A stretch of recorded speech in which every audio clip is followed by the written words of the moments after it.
Hello, everyone. Thank you, thank you. Please have a seat. Please have a seat. It is wonderful to be back in North Carolina. Shonda, I want to thank you for your skill, for your knowledge, for showing us around today and just increasing our enthusiasm and excitement for what's happening here in this state and around the country, both because of the skilled workers who actually make it all come together, but also because of the innovation that we are seeing every day, and certainly here at this facility. I want to thank Secretary Pete Buttigieg, where are you? There you are, for joining me today and for serving our nation as the Secretary of our Department of Transportation. You've been doing extraordinary work, and thank you for that. Also traveling with me today is Congresswoman Alma Adams, and I want to thank you, Congresswoman. I will say to your home state that I see the Congresswoman in the halls of Congress, in the White House. She is always fighting for the people of her district and the people of North Carolina, whether the cameras are on or the cameras are off. So thank you for your leadership. Thank you. And of course, Governor, it is always good to be with you. It is always good to be with you. And Mayor, thank you for hosting us. So this is a day that we are celebrating, as we will continue to do, the passage of the Infrastructure Investment and Jobs Act. And North Carolina, you know well, leaders like Congresswoman Adams, like Governor Roy Cooper, like Mayor Vi Lyles, like all of the state and local elected officials who are here today, leaders like Senator Richard Burr and Senator Thom Tillis, all made it possible for me and the President to turn the bipartisan infrastructure deal into the bipartisan infrastructure law. Because of their work, because of our work together, America is moving again. Because ultimately, that's what infrastructure is all about, getting people moving. You know, the way I see it, infrastructure gives people what they need to get where they need to go. That's my definition of infrastructure. Help the people get where they need to go. And so think about the buses that are around us, the bus that's behind me. People rely on public transportation for all kinds of reasons. To get groceries, to get to school on time, to get to work on time, to get to church on time. For millions of Americans, public transportation is part of their day every day. And a bus stop within walking distance can make all the difference versus a bus stop you have to walk for half an hour to get to. And we all know what it means for someone to miss a bus by just 1 minute, and that it can mean being at least an hour late for work. All of these are issues that we will address by paying attention to the need to put resources into our public transit systems. And we all know, we're on one of these beautiful electric rail cars, but we all know what it's like to be on an outdated rail car. We were talking about that in terms of the frequency that it might break down and the frequency with which it needs repair. In states across our nation, public transportation is not as fast or as frequent, as safe or as healthy as it can be. And people who use public transportation for their commute often spend much more of their time in transit, time that they could be spending with their friends and family, helping their children do their homework, time they could spend running essential errands or even relaxing after a hard day work. And there is a major repair backlog in our nation. 24,000 buses, 5,000 rail cars, 200 stations that are in need of work, thousands of miles of tracks, signals, and power systems in our country need to be repaired. We need to get fixing all of these things. We need to get this fixing done. So, North Carolina public transit is a good public good, and that is why we are investing in it. With our bipartisan infrastructure law, we will make the largest ever investment in public transit in our nation's history.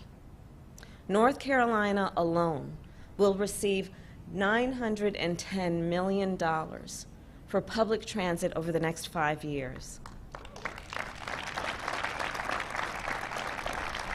And Governor Cooper, I want to thank you for always being such a very strong and powerful advocate for the needs of this state.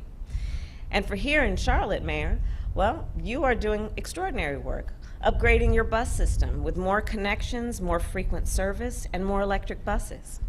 And I know that the funding that we are delivering will help with all of that important and good work.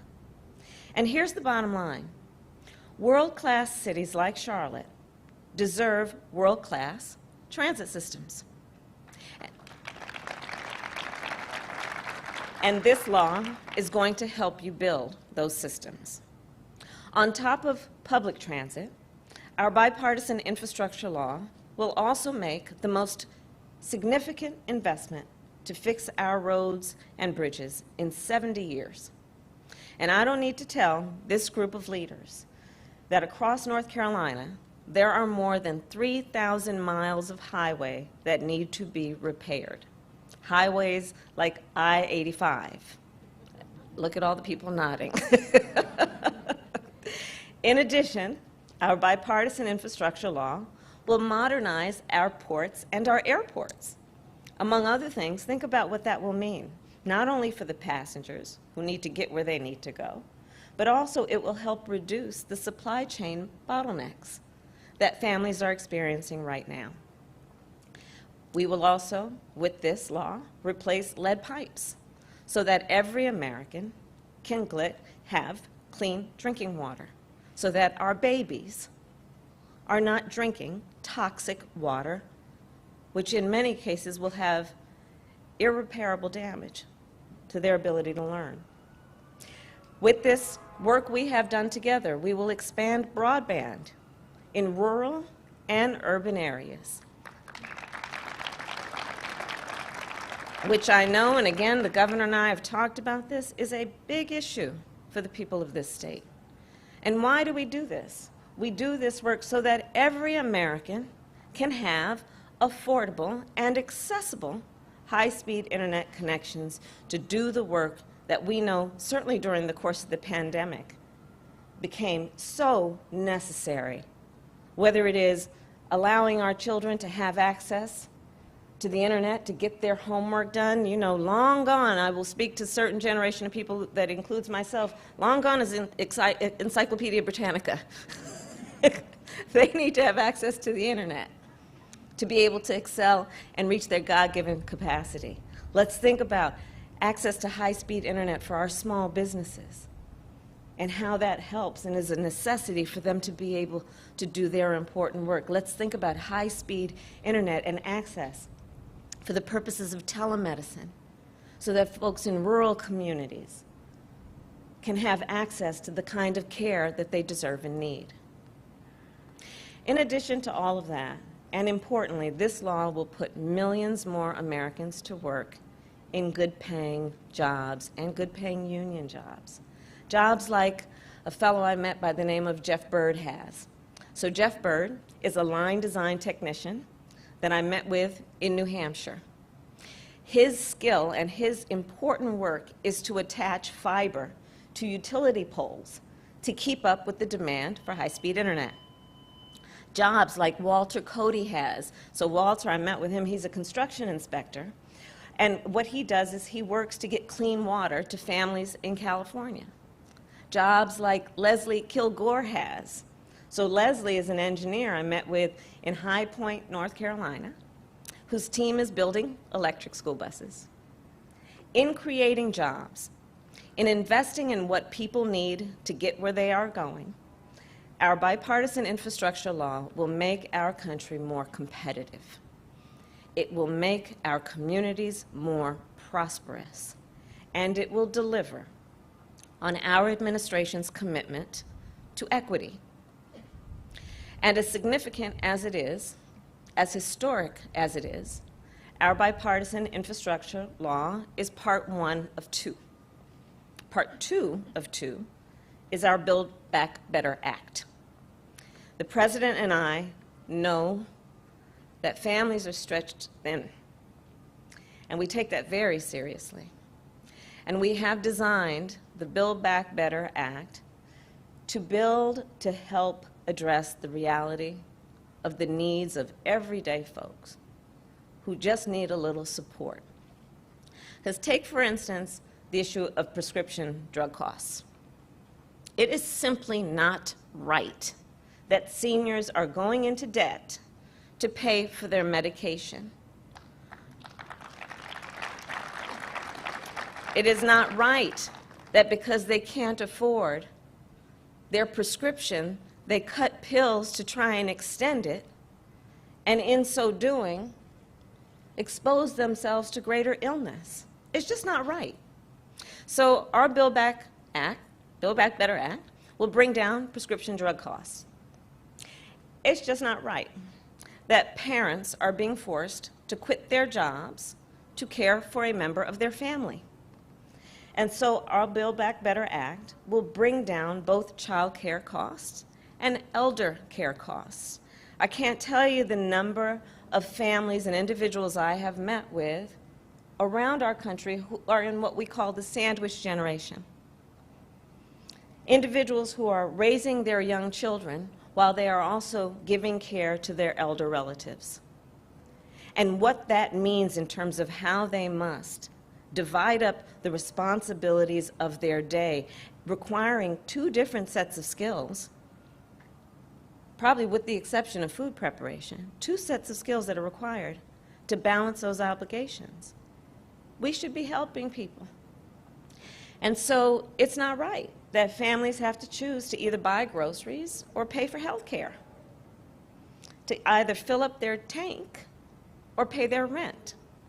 And so our Build Back Better Act will bring down health care and housing costs also. What we are doing with Build Back Better is saying we need to meet the needs of working families, and we must address the current and immediate needs while not neglecting the needs that are quickly becoming a crisis for us. And that brings me to the issue of the climate crisis and the need we also have at this very moment to address it directly. The climate crisis is an existential threat, and it demands our immediate action. So with Build Back Better, we will make an historic investment to help families weatherize their home, businesses to produce clean energy, and our nation to reduce emissions. The climate crisis is not slowing down, and neither can we. The House passed our Build Back Better Act just before the holiday, before Thanksgiving, and the President and I are confident that the Senate will do the same very soon. Yes. And it bears noting, this bill is fully paid for and will not raise taxes on anyone making less than $400,000 a year. And we are determined to get it passed and bring down costs for you and the people of our nation. So I will conclude with this.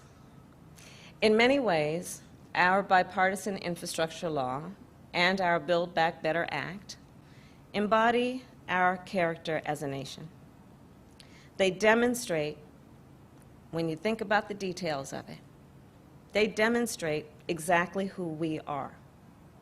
Because we are believers through and through. We see what can be, unburdened by what has been. And we have faith.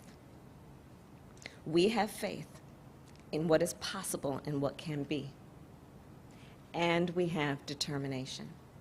The determination it takes to bring a better future to bear. So as we move forward, let us believe in our people and invest in our people. And always let us believe in what we can do when we stand together.